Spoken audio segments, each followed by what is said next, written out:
കോഴിക്കോട് ഒഞ്ചിയത്ത് 2 യുവാക്കളെ മരിച്ച നിലയിൽ കണ്ടെത്തിയ സ്ഥലത്ത് ഫോറൻസിക് സംഘവും പോലീസും പരിശോധന നടത്തുന്നു.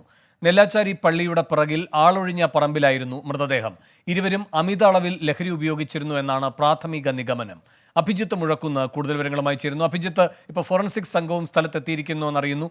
എന്തെങ്കിലും ദുരൂഹത സംശയിക്കുന്നുണ്ടോ? പുതിയ വിവരങ്ങൾ എന്തൊക്കെയാണ്?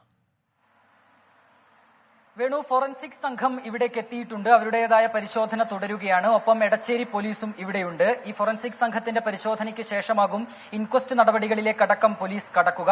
ഏതായാലും നേരത്തെ സൂചിപ്പിച്ചതുപോലെ തന്നെ അമിതമായ അളവിൽ ലഹരി ഉപയോഗിച്ചതാണ് ഇത്തരത്തിൽ ഈ യുവാക്കളുടെ മരണത്തിലേക്ക് നയിച്ചത് എന്നുള്ളതാണ് പോലീസിന് ലഭിക്കുന്ന പ്രാഥമികമായ കണ്ടെത്തൽ, പോലീസിന്റെ പ്രാഥമികമായ നിഗമനം. ഈ യുവാക്കളുടെ മൃതദേഹം കിടക്കുന്നതിന് മീറ്ററുകൾ മാത്രം അകലെ സിറിഞ്ചുകൾ കണ്ടെത്തിയിട്ടുണ്ട്. അതായത് ലഹരി ഉപയോഗിക്കുന്നതിനാവശ്യമായ സിറിഞ്ചുകൾ പോലീസിന് കണ്ടെത്താനായി സാധിച്ചിട്ടുണ്ട്. അതിനാൽ ഇത്തരത്തിൽ മയക്കുമരുന്നുകൾ അമിതമായ അളവിൽ ഉപയോഗിച്ചതാണ് മരണത്തിലേക്ക് നയിച്ചത് എന്നുള്ള പ്രാഥമികമായ കണ്ടെത്തലിൽ നിൽക്കുകയാണ് പോലീസ്. കൂടുതൽ വിവരങ്ങൾ പോലീസിന്റെ തുടർ അന്വേഷണത്തിൽ മാത്രമേ വ്യക്തമാവുകയുള്ളൂ. ഇന്ന് രാവിലെ ഏതാണ്ട് 9 മണിയോട് അടുപ്പിച്ചാണ് ഇത്തരത്തിൽ 2 യുവാക്കളുടെ മൃതദേഹം ഈ ഒരു ആളൊഴിഞ്ഞ പറമ്പിൽ നാട്ടുകാർ കാണുന്നത്. നേരത്തെ തന്നെ ഈ 2 യുവാക്കളെ കാണാതായതിനെ തുടർന്ന് നാട്ടുകാരും സുഹൃത്തുക്കളും ഒരു തെരച്ചിൽ നടത്തിയിരുന്നു.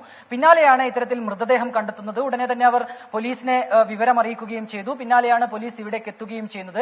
2 യുവാക്കളാണ്, രൺദീപ്, അക്ഷയ് എന്നിങ്ങനെയാണ് ഇവരുടെ പേര്. ഇതിൽ രൺദീപിന്റെ പേരിൽ NDPS ആക്ട് പ്രകാരമുള്ള കേസ് ഉണ്ട് എന്നുള്ള കാര്യം കൂടി നിലവിൽ നമുക്ക് ലഭിക്കുന്ന വിവരങ്ങളിലുണ്ട്. ഏതായാലും പോലീസിന്റേതായ രീതിയിലുള്ള ഒരു അന്വേഷണം പുരോഗമിക്കുകയാണ്.